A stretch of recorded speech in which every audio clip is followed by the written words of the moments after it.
Welcome to the Equinety Podcast, where horse owners just like you share their incredible equinety stories and how equinety is changing their horses' lives.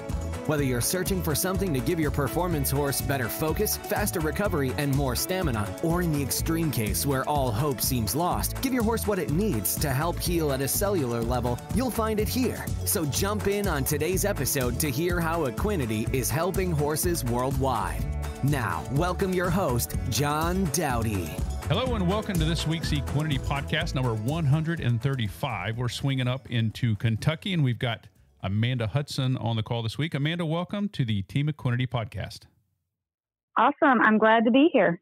Well, it's a pleasure, and we always are very appreciative of having all of our fine folks sharing their equinety stories here on the podcast. So you're currently in the mounted shooting world, but that's not where it all began. So let's go back to the younger days. Give us some of your background, how you got into the horse industry and how it was growing up and all that kind of stuff. Let's just start there. Okay, great. Yeah, I have been born into horses. So my family on both sides have raised horses or been around horses their whole life. And I just kind of took off from there. I've always had them in my life, and there kind of was not an option to not.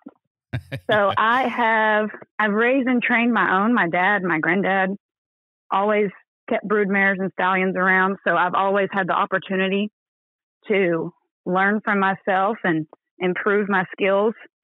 And I've actually done very good in barrels and poles when I was younger. Nice. Well, so, tell us about that. So I started off in 4-H and stuff. That's where you kind of gain your confidence. Mm-hmm. And I did really well with my horses in that. And that kind of grew into AQHA competitions. And I got a little taste of going to the youth world once. And it lit a fire under me, honestly, going out there and that kind of big experience. And I placed fifth in the youth world at the AQHA world in Fort Worth, my very first time ever going out there. Wow. And it was with a horse that I raised and trained myself. Nobody else has rode this horse but me. So that made it even better to me that I could take a horse that knew nothing and compete on that kind of level. It just lit a fire under me, and I've never stopped since. Well, that's quite an accomplishment. First time out in place. Oh yeah. Yeah. But I mean, the horse was an awesome horse as well. I can't take all the credit. The horse was a natural. So she actually continued to take me places. Her name was Miss June Myers. And I mean, she had multiple top 10 places at the All-American Quarter Horse Congress. That's a big AQHA show up in Ohio. It's pretty big time. And then as I gained more confidence and got consistent, she actually took me to the AQHA world probably 7 or more years in a row. I don't really remember all the exact dates, but it's just every year you could see we placed a little higher and a little higher. And that just kept feeding the fire to go out there and try to do my best. And in 2010, I got reserve in the open poles, in the senior poles. Okay. Out at the AQHA world. So nice. She was the reserve senior pole horse in the AQHA world. Wow. That's impressive. Yeah. She was, I believe, 14 at the time. And then in 2011 and 2012, she was the AQHA amateur pole bending champion. Holy smokes. That's great. So it took a lot of years to get her kind of seasoned and consistent, but once she hit her stride, I mean, it was fun. She was automatic. I knew exactly where she was going to go and how she was going to do it. And it was just a confidence builder to be able to go out there and compete against the best in the world. Cause I mean, they travel from all over to show there. Right. And for my horse, that was just this homegrown raised horse, and go out there and compete with the tops in the country. It was more than I ever expected to achieve. Yeah, no doubt. Well, I'm sure that gave you a lot of recognition out there. It did. A lot of people Like, I had offers to buy her. People wanted to, take her and do high school rodeos and stuff with her. But I mean, I grew up with this horse. So when I was 9 years old, I was on this horse bareback in a halter and riding her around in the stall. Yeah. I mean, there's so many memories and achievements with her that I could never let her go. I still have her to this day. Nice. She's just a little field ornament. She is 22. Nice. Or no, she's not. Sorry. She is actually 27. Oh, 27. Yes, she's 27. Oh, yeah, and loving life out there in the pasture. Oh, she's just enjoying it. You could tell she still has some spunk in her, and I'm hoping I actually have a 5-year-old son, and he's kind of interested in horses and stuff, and I'm hoping that she gets rid of some of that spunk, and can possibly teach him the ropes when he's confident enough. So that's my plan, because she's just a great horse. I can never thank her enough just for everything she has done for me throughout my whole life. And I'm just glad that I was able to do that with her. Yeah, that's fantastic. So when you retired her, then you had, I'm sure, several others in line waiting. Yes, I've always got a herd of horses coming up. So I have my own stallion. His name is He's a Little Ronus, and he is actually 22 years old. And we've had him since he was a 3-year-old. We've had a herd of brood mares, and we've just constantly kept, year after year, more colts coming. And I would just kind of start them off and get them going in the pen, and we would just filter through them as they need be. Most of the horses that have come out of him have turned into little youth horses for kids. That's where a lot of them have went. They were just nice, consistent, safe horses. And that's where they turned out whenever I was actually doing the barrels and poles and training that constantly.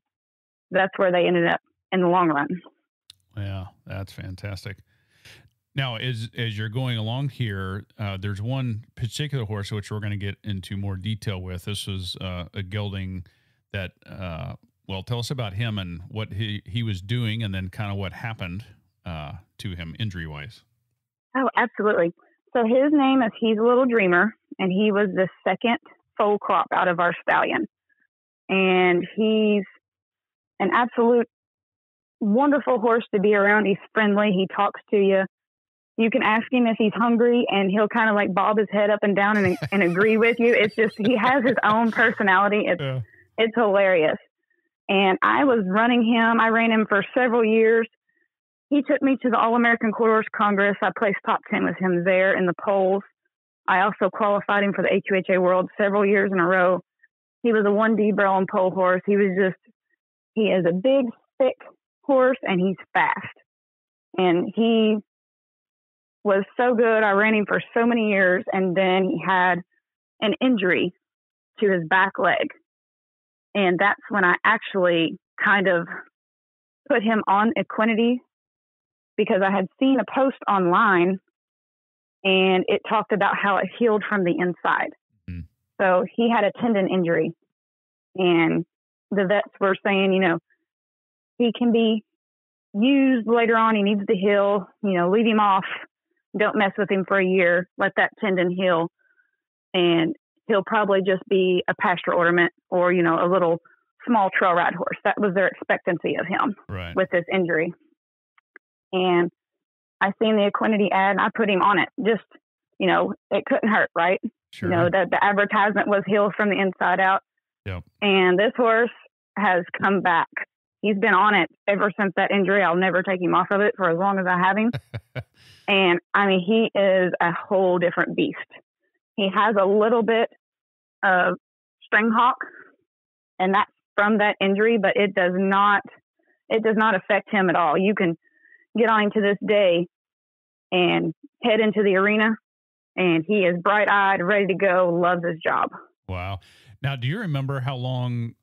You said it was about a year, or is what they recommended. Was he back sooner than that? Do you remember? He actually was. You could see the improvement from that injury. So I just left him he grazed in the pasture, and I didn't ride him at all for 6 months because I didn't want to chance it. But I was watching him out in the pasture, running and playing and bucking. And I'm like, you know what? Yeah. It's just kind of like, you know, he's not going to just be a pasture ornament. There's still life left in that horse, and he wants to do things. And I'm so glad that, you know, I put him on the Equinety and took the chance and gave him the opportunity to heal and come back, because, I mean, what he's done for me now is irreplaceable. I don't have another horse I think would do what he has done for me in this new event.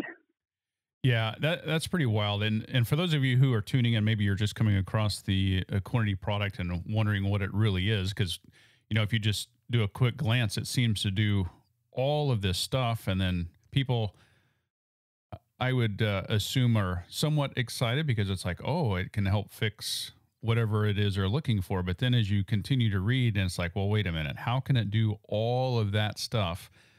Well, the reason why it can do all that stuff, first of all, it's 100% pure amino acids. There's no fillers, no sugars, no starches, and there's no loading dose.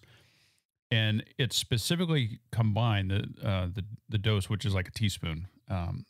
It's specifically designed to stimulate the pituitary gland, which is a gland in the body that releases hormones. Specifically, we're after the repairing hormones. And so what we're allowing the horse to do is send its own hormones to its own problem areas. So being on the market for 8 years, in every case that we've heard of, and we don't hear all of them, obviously, I mean, there's thousands of, you know, people using the product, but the ones that we do hear back from, especially in the injured cases, they seem to always be back ready to go before they were supposed to. So that goes into what you were saying about helping to repair at the cellular level from the inside out. So tendon injuries, I mean, it works at the skeletal levels, soft tissue, so on and so forth. And the great thing about it is it starts working within hours, and the vast majority of people can see changes in 30 days or less. And so it's an amazing product. We're just super blessed. And to hear stories like this, it's one of the reasons why I started this podcast, was to capture these stories. So it wasn't just your circle hearing about it or just people telling me. We can help get these stories out there. So getting back to he's a little dreamer. So now in 6 months, so you're starting to do a little work with him and things. And then what was the next little thing that happened? Well, I actually let my husband, so he never rode horses or anything before he met me. And of course, I slowly introduced him to the crazy life of horses. You know, I just did it slowly just so, you know, I wouldn't scare him away. Yeah, and he used that gelding because I didn't want him doing hard work once he was healed, because I had so many horses out of my own stallion and a lot to ride. And my husband needed something that was trained and ready to go. So we just let him use Dreamer for that. And Dreamer actually won him a couple divisional prizes in the MPBA without, you know, Eric had no riding experience and the horse was just automatic.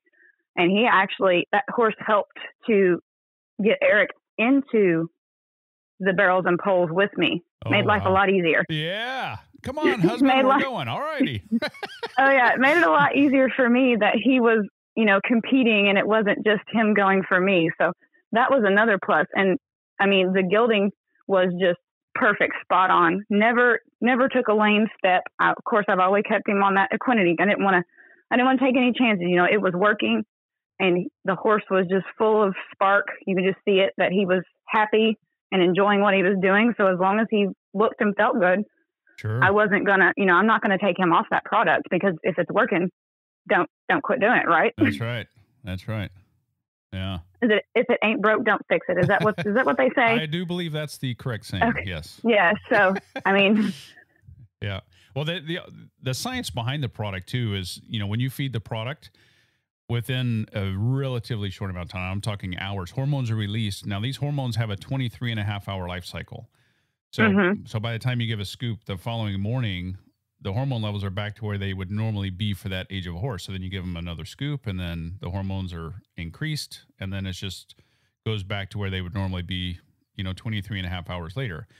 And so what a lot of people are doing, and this is not a loading dose, but for injured horses or for the working performance horse, they're giving a scoop in the morning and a scoop in the evening, and that just really helps with faster recovery.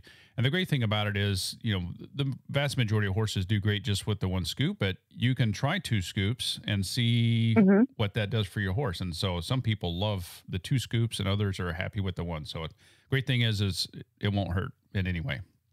And that's exactly what I did with him. Whenever his first injury come out, he was getting a scoop in the morning and a scoop at night. Mm-hmm. Yeah. And then with his other injury, we'll talk about in a little bit, I did that as well. I just kind of doubled it up just to make sure that he had everything he needed for his body to perform and fix what was broken. Yeah. Now, how long was it before this next little injury happened from the first one? The next injury was, he was fine and going good. He stayed on Equinety until May of 2021 is whenever we found him. And it looked like he had a stroke. So half of his face was just plain. He couldn't blink. His eyes were just there on his right side of his face.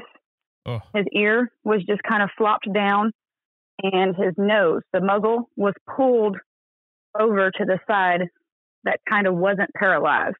And we had thought he had a stroke. That was my fear, was, the horses had a stroke. There's nothing they're going to be able to do to fix it. Stroke, and he actually... They're almost like a Bell's palsy type of a thing. Yes, but kind of the same thing. That's what our local vet had thought was just the Bell's palsy. And he thought that maybe he would repair himself and be fine, later on, a couple months later. But you could tell it was getting worse instead of just kind of staying where it was. So after about a week, we took him to Root and Riddle. And I was just like, I just want to know what this is. I feel bad. My horse can't blink. His ear's not working. His muzzle, he's having a hard time eating because his lip won't close on that side all the way. So he's dropping his food out that side of his mouth. And we went up there and they did a scan on him, and they knew exactly what it was within an hour of him being there. And he had arthritis in his hyoid bone. And it had pushed on the nerves and caused nerve damage on that side of his face. And that's why he was just paralyzed just on that one side. Wow. So what was the recommendation with this? Is this a common type of a thing that happens? They said it's more common than you think because it happens in a variety of breeds. So it's not just like a certain type of horse that gets this. They were very confident with the surgery that I had to have. It was a very big surgery. He had to stay up there for a full week, and for the surgery, and then, aftercare treatment and recovery. And it the Dr. Woody is actually who worked on him. And he just gave me confidence when he was telling me about it and what all he was going to have to do. And it made the decision very easy. Once we knew what it was and what he had to do to save him, there was no question whether we were going to do it or not. I was just kind of like, I told my husband, I was like, your life will be a lot better. That's right. You just go ahead. I'm just like, your life will be a lot better if you don't make me make this decision. Yes. And we don't have a choice at that point. Well, we do have a choice, and it better be in line with yours. Yeah. Well, the horse he used the horse for a little bit. So, he had kind of a connection with the horse as well. Right. So I have more of a bond with him because I've raised him. I had him when he was a little baby, and I broke him and did all these wonderful things with him. And when they get hurt, they're like my children when I've had them for that long. And it's hard to even be put in those situations where you have to make a decision. So my husband was just very agreeable that, yeah, my life will be better. So go ahead. Oh gosh. So what was the long-term, or what was the supposed outcome or prognosis, or whatever you want to say there, what was the outcome of this horse now? So whenever we picked him up to take him home, they had sewn his eye shut because he could not blink and protect it. And it was open to all the variables. He could get anything in it or poke it. So they actually sewed that eye shut. And with the instructions, I was told to keep a fly mask on him to kind of keep it protected and keep him in a stall, and that his eye would need to be stayed closed shut, sewn shut, and for 20 days, because they didn't expect any results until at least 20 days, where he would kind of start getting movement back on that side of his face. And it was actually day 10, and I was going to clean his eye, and I could see that he had ripped those stitches out because he was blinking again. And he was blinking so good that he ripped the stitches. It wasn't the stitches, actually, it was his eyelid that he ripped. Oh my gosh. And it was hanging with the stitches on the top eyelid. And of course I'm panicking because now my horse has gone against doctor's orders, and I got to get him back up there. Yeah. But it was on. I called him and sent them videos and pictures and stuff. And I'm like, what do I need to do? I mean, you know, it's day 10, and he's ripped these stitches out that you said had to stay in till day 20. And I mean, the doctors were just like, he should not already be doing this. Yeah. It's like, you know, day 10, he's like, that's a miracle. And I was just like, oh, okay. So they instructed me to go ahead and take the stitches out, because he could completely open and close his eye if you just run your finger along the bottom of the eye to kind of get that blink reflex. Yep. On day 10, I mean, that whole movement was back. That eye could completely open and close. It was a miracle. That's incredible. But it worked that fast. So, and I can be honest. So he was on, as soon as I got him back from Rood and Riddle, I put him on 2 scoops of Equinety, one in the morning and one at night. And I had introduced him to the oil, the new oil product you have out. Yeah, the Ultimate. And I was OEC. making sure, yes, I was making sure that he was getting 2 ounces of that twice a day as well, just to make sure that anything that body needed to repair and make sure that this horse was able to heal, I was willing to do it, because I wanted him saved. Yeah, that's pretty incredible. With the so it was a 20 days before stitches. At 10 days, he's ready to rock and roll, and the vets are like, "What?" Yeah. Yeah. Like, I called them panicking. I was just like, "What do I need to do?" And they said, "If he's blinking, I mean, you need to take the stitches out." I'm like, "You want me to get up with a sharp object by that eye?" I'm like, "Ooh, I don't know."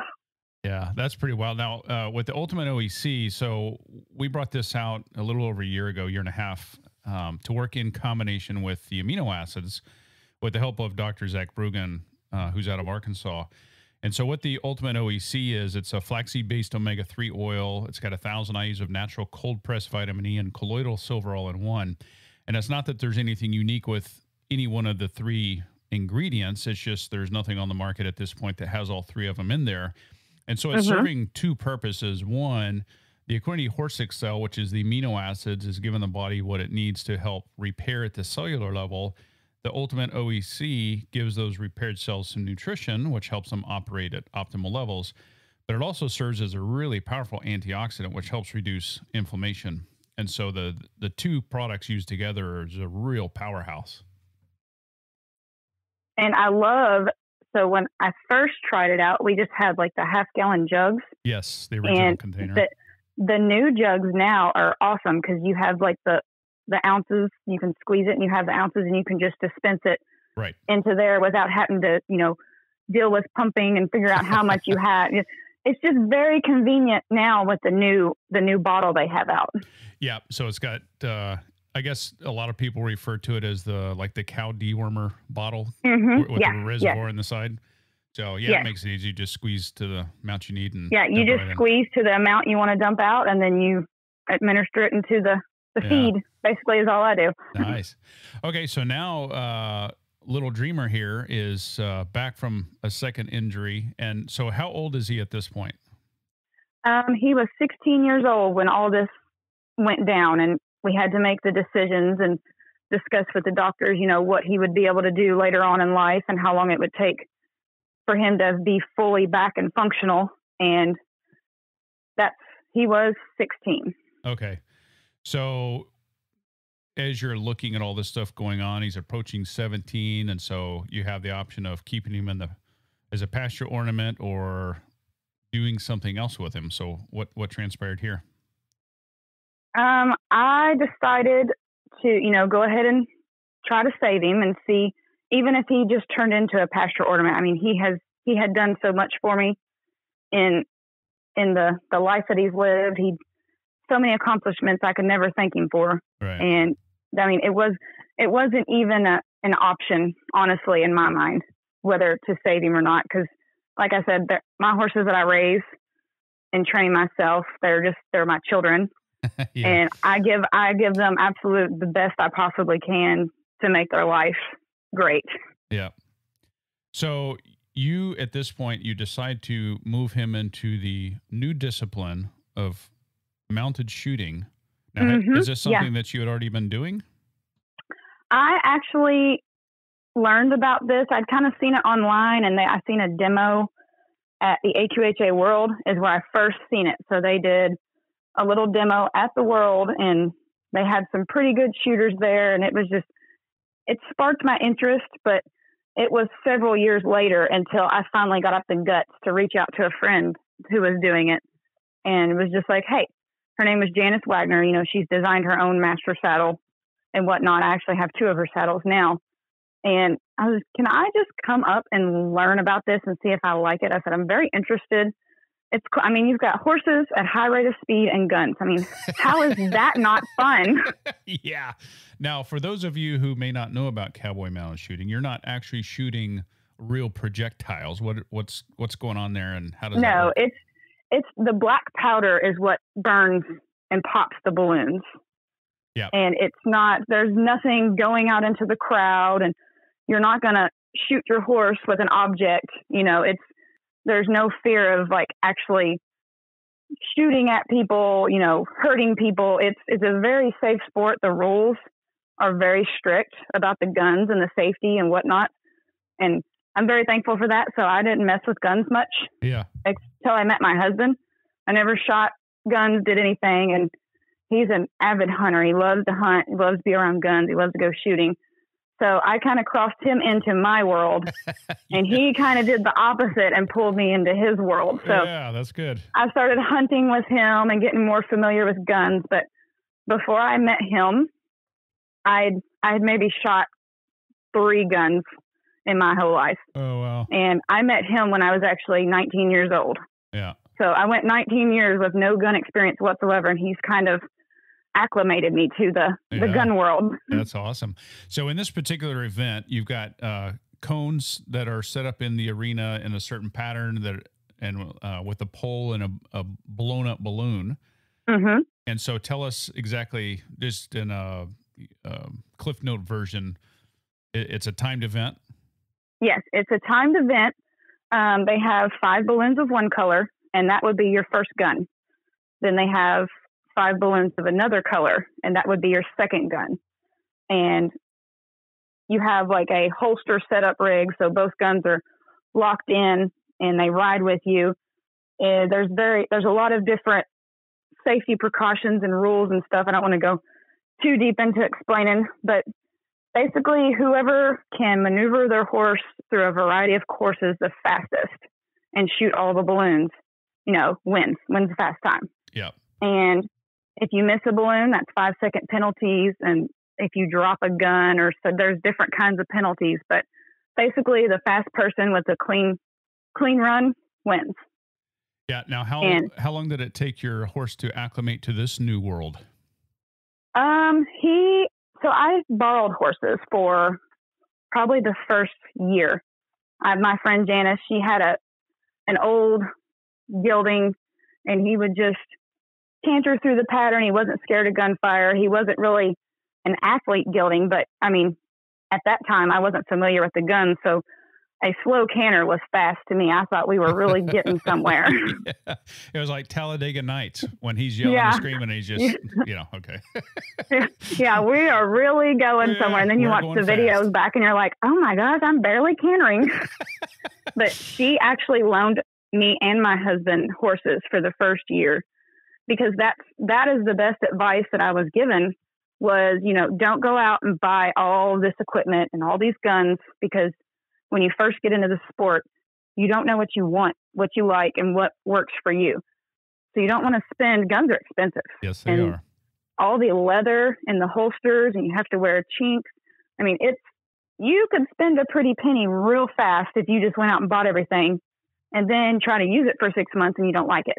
Right. So the best advice that I was given when I started was don't buy anything, come to the shoots, get to know the people, and, ask to borrow their equipment and kind of feel the different equipment before you go spending all this money. Because if you spend all the money buying the equipment, then you're not going to have any money to play with at the actual shoots, Yeah. Now, have you found that the people in these mounted shooting groups are pretty open to sharing equipment and all? Oh, yes.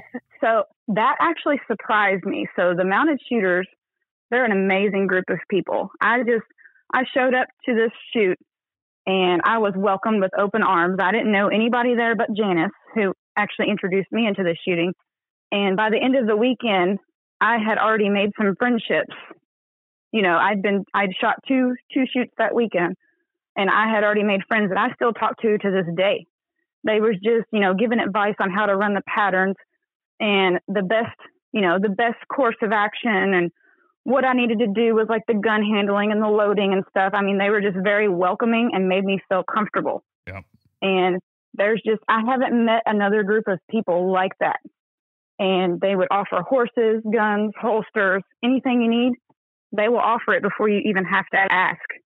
Yeah. That's a great community. And that's why I've kind of stayed into this sport, because we do have our son, and I want him to have that same mentality. I want him to, do that. I want him to be very helpful and just be very open and help people. And this group of people is kind of how I want him to be. So I'm exposing him to it as much as possible. Sure.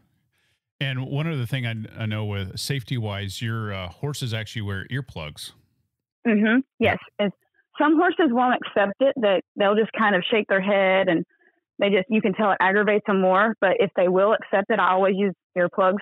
Yeah. It helps muffle out the sound of the gun, and they don't react as much. Right. Yeah. And then to introduce horses to the sport, I've kind of learned. So with Dreamer, I was just kind of doing this on my own, trying to figure out how to get one of my horses to shoot, so I wasn't having to borrow, because I was confident with the guns, kind of knew how to run the patterns, but I didn't have a horse at my house that I could practice with. So Dreamer, being out in the field, and he's all healed up and ready to go. He'd been putting around with Eric in the barrels and poles, but he wasn't having to run hard and fast because Eric wasn't ready for that. So I grabbed Dreamer out of the field and just started kind of shooting off of him. Yeah. So I'm going to say I didn't introduce him correctly because I didn't know how. Yeah. But I just kind of took him out in the field and loped circles and kind of shot while he was loping circles. I found that if I kept his feet moving, that he didn't react. So he was the type of horse that to this day, you cannot shoot off of him at a walk or a trot. He's just ready to go. He's been a barrel horse his whole life. Yeah. He's just like, woman, we're not here to play. Let's go. Yeah, let's get on it. Okay, so since you've introduced Dreamer into this new discipline and being fairly new into the mounted shooting discipline yourself, what are some of the career highlights you've had so far? So Dreamer was, before his hyoid bone injury with the nerves, he was becoming very consistent, making fast times, and he was starting to gain and run with the upper levels. Of course, in May, he had the injury, and it set us back.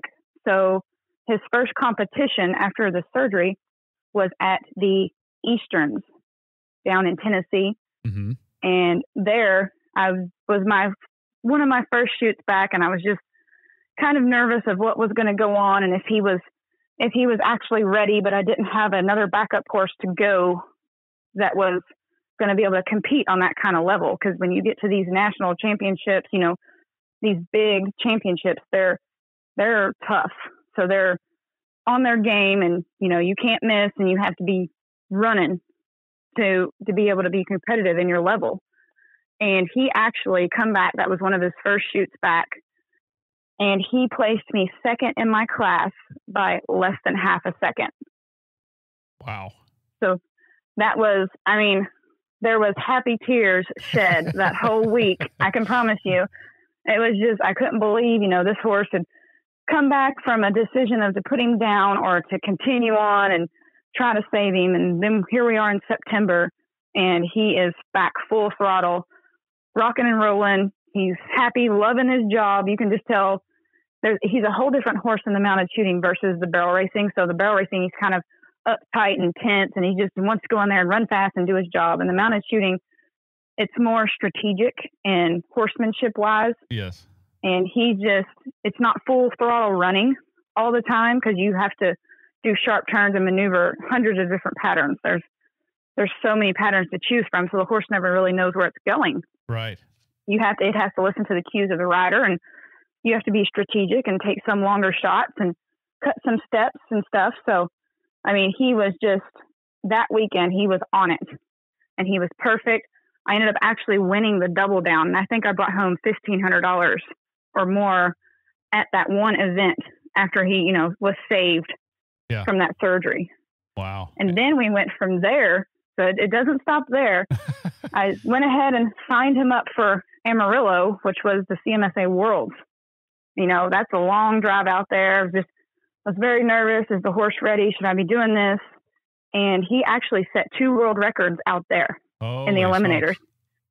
So he was loving it out there. He was feeling good. I'm confident. I've had him on his supplements. He was just one heck of a horse out there.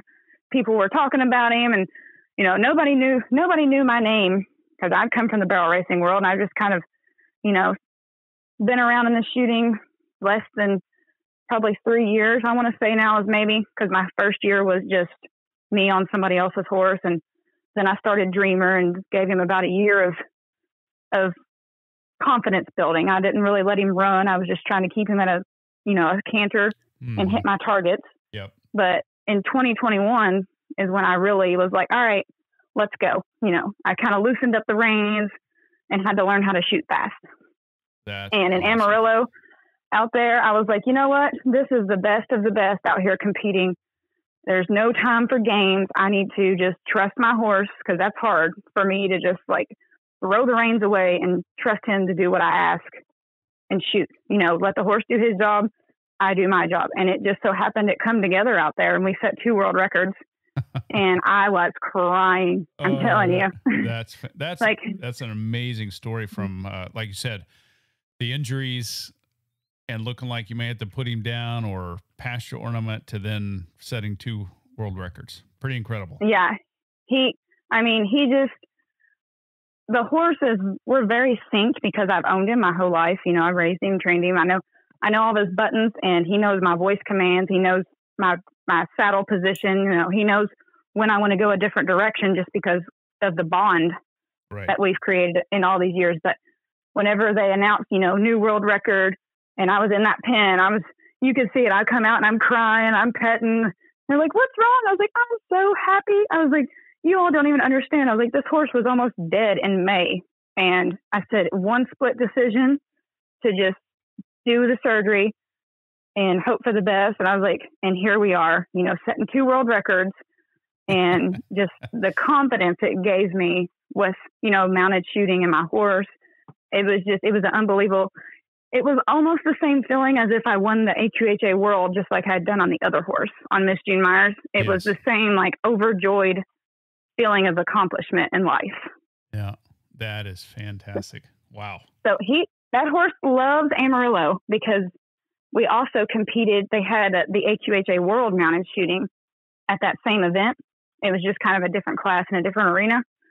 And he actually placed me second in the AQHA World Amateur class. So I got to take, get the trophy. I have another trophy in here from Barrels and Poles, and they're all displayed, but now I have actually an accomplishment showing up of mounted shooting. This is a definition of a machine right here, you two. Yeah. Oh yeah. He knows how special he is to me, and I'll always be thankful to that horse, just because if I wasn't able to feel confident and be able to trust him to do his job and let me learn how to do the shooting side of things, I can't tell you that I would be as involved in this event as I am, but the horse just being awesome and making it this much fun. I mean, I can't stop. It's an addiction that I can't stop. Well, it's a good addiction. Yes, it's actually a good addiction, but it's just, I can't like give it up. It's just seeing the progress every time I take that horse into the arena and just feeling how in sync he is and what he'll do for me. It's an amazing feeling. Yeah, that's great. So, so with all of this new discipline and this new sport and all the things that you're going, you actually decided to kind of start up a club, a mounted shooting club right in your area. Yes, that was the problem. So I'm getting into all this shooting and getting really involved in it and wanting to do big things. And there was no club within 2.5 hours of my house. So I was having to travel, long distances to get anywhere to a shoot, to even get to practice. And I actually contacted Jay Cornett that owns Circle Bar C Ranch. And I've told him that, hey, there's no mounted shooting events, around this area. And I said, there's plenty of opportunity for a club to be here and kind of feed those people that are local that need something to do without having to travel. And it has just taken off. So the club's name is the Outlaw Mounted Shooters, and they are with the U.S. Mounted Shooting. So we do more of the barrel format, the 4D barrel format where, 1D, 2D, 3D, 4D. And that's kind of the format I'm used to with barrel racing. Mm-hmm. So you don't have to be the fastest person to still get a check. And that's what I like about it too. It gives you a chance for those newer shooters. You go in and shoot clean and you still have a chance at pretty good money versus if I was to go in and shoot clean and inexperienced. I mean, I wouldn't have a good chance at money if I wasn't in a 4D format. Right. So, you're, sorry, go ahead. Yeah, I was going to ask, so the club's been around for how long now? So our first shoot was in October of last year. So we're still a brand new club. I did kind of a winter series last year. We did five weekends to just kind of get used to the format and figure out how we wanted to run things with the club and, what people liked, what they didn't like. I took a lot of feedback in that first series just because I needed the experience as well. Sure. And it really helped. We gave away belt buckles and people were very competitive for it. And it was a fun environment. Something to do in the wintertime when it's cold. Yep. I always had kind of a shoot or a practice scheduled. So a lot of times in the downtime in the winter, shooters don't really do anything, but I hosted this winter series just to kind of get us out there, but not, have so many people show up that I didn't know what I was doing and I would be overwhelmed. Yeah. Kind of baby steps. Right. And it's actually, I have huge plans for this club. So my 5-year goal is just, I want to be like the barrel races. They give away saddles and lots of money and they have hundreds of entries and they'll book out stalls, sell out of stalls at their events. And that's kind of the world I come from. Yes. And that's what I want to do in this area. I just want mounted shooting to take off in this region and be successful. I want people, the more money and stuff our horses can make in this event, the more big prizes, saddles and stuff we can win, it's going to take the value of our horses up as well. And that's kind of what I want. I want to be able to sell my mounted shooting horses that I raise and train for the same price I can sell them if I raised and trained them as a barrel horse. Right. So that's kind of where I'm coming from, is just make it bigger and better in my region. Cause I don't have shoots close enough to me right now to go do anything unless I travel. Yeah, and I'm sure with making it local too, it's filled the void with some of the other people that had an interest or have an interest in shooting and didn't want to travel for a couple hours. Now they can do it all right there locally. Yeah. We've got a lot of locals that do come to all of our shoots just because they don't have to go 3-4 hours somewhere. They can just, LaGrange is located within 2 hours of them versus other clubs that they had traveled to was 4+ hours. Sure. Yeah. Now, as you're getting into this season, you've got a what you're calling a saddle series. Tell us about that and how that's different than other disciplines where you win saddles. Oh, I'm super excited about this. So I contacted Master Saddles. That's what I run in. And I run in the Janus Bear Trap Master Saddle, and it's a lightweight saddle. So I had contacted Master Saddles and told them that I have been doing mounted shooting for a couple years, and I've noticed that there's not a lightweight shooting saddle. Like, I'm using a barrel saddle, but it's lightweight. And I kind of pitched to them, like, I want to do a saddle series, and I want to, have a Master Saddle lightweight shooting saddle to give away. And we've talked for a few months. We've had a lot of conversations, and it's actually a go. We're going to have 5 saddles to give away from June of 2022 through June of 2023. That is going to be our saddle series season. And if you're a member of the Outlaw Mounted Shooters, then you can come and run for points.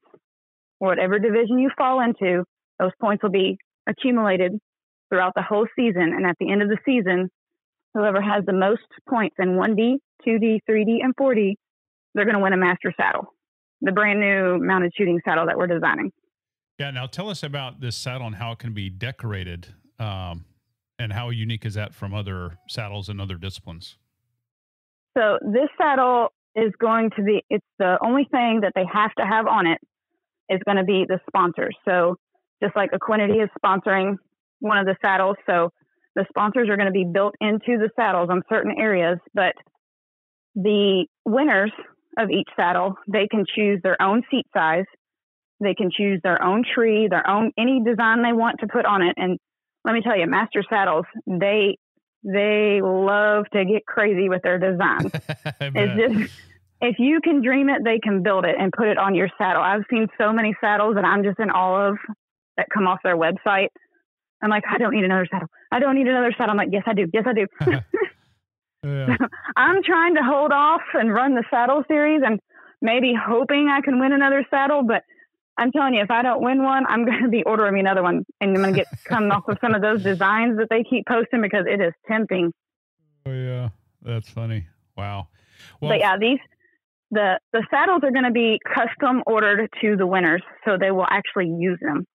Yeah, that's fantastic. If you needed a size 15 instead of, a size 14 seat and your horse is wide versus narrow, I mean, you're going to be able to custom order the saddle that you have earned, and it's going to come and it's going to fit, and you're going to actually want to use it and display those sponsors. That was my goal, is to make sure that those sponsors that supported us in this season, their advertisement was out there for years to come, because without the support that we're getting, these saddles would not be possible. And I'm very appreciative of all the support we've got. I can't thank them enough for what they've done.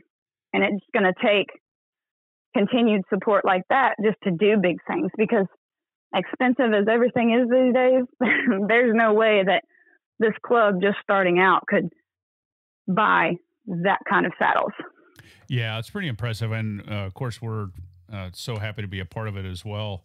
And, horses just have such an amazing part in people's lives. And, there's just such a unique connection. And everybody knows this, especially everybody that's tuning in, all have horses, so they understand all of that kind of stuff.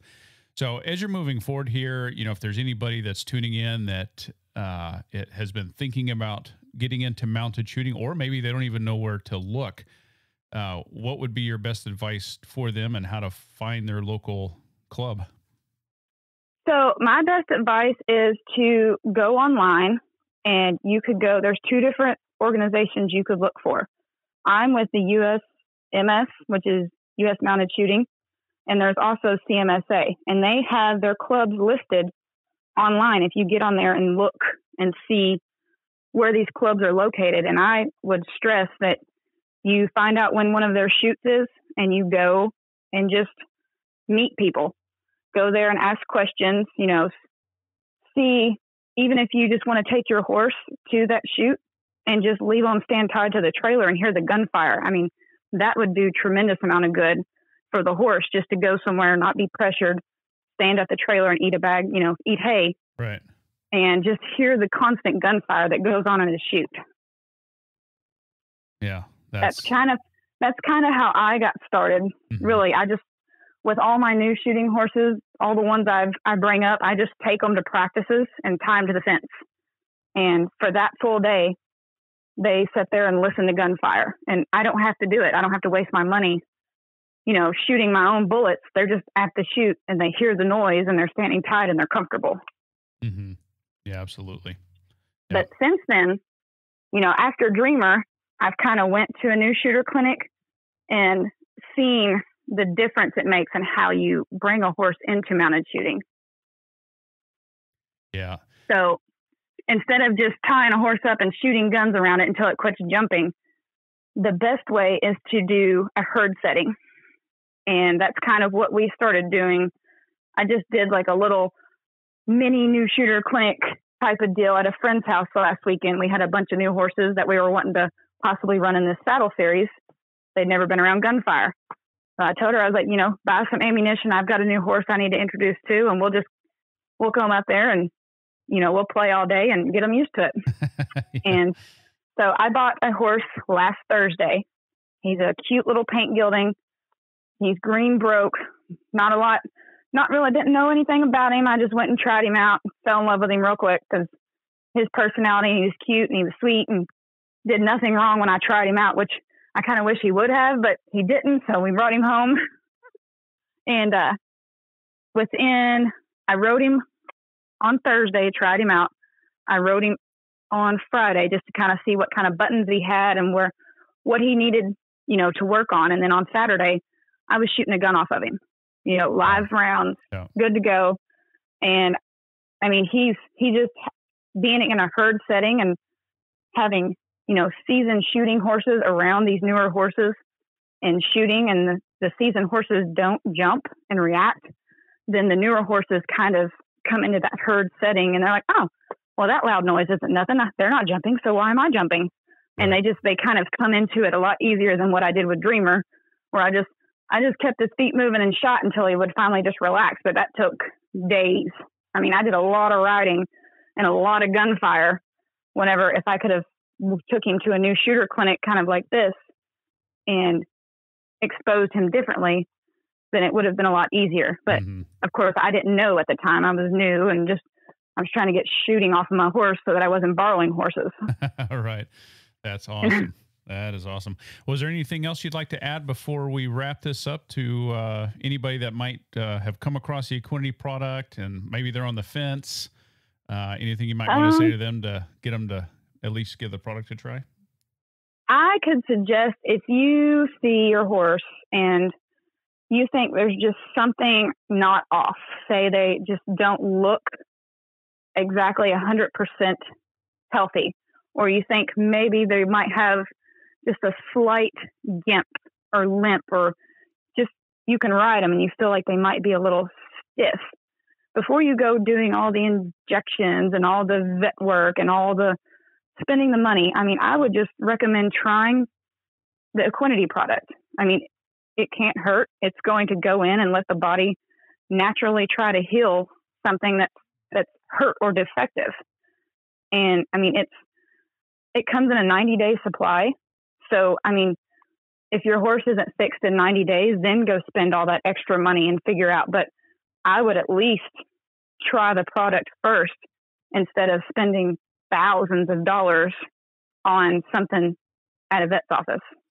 Yeah, and I tell you, we've seen so many times through the years with mystery lameness cases where people have gone out and they've spent a lot of money. Everybody's trying to figure out what's going on, and then they put them on the Equinety Horse Excel, and more times than not, it helps get them back to where they needed to be to begin with. So it just like you're saying, if you can, something's going on, and start with this, and then see if that fixes it for you. But I mean, even if you just do 30 days, I mean, I've seen results within 15 on Dreamer. Yeah. So if you gave it 30 days, I mean, that should be plenty of time to know if the problem you're seeing or feeling is showing any improvement. Yeah, that's right. That's right. We also have a lot of people too that use it as a preventative. Horses in general just aren't getting the right amount of amino acids in their feed and things like that. So, but and that is exactly what I'm doing with Dreamer. So he will never go without his oil and his powder. That is, it's a simple scoop, a little bitty scoop, and it goes in his feed in the evenings.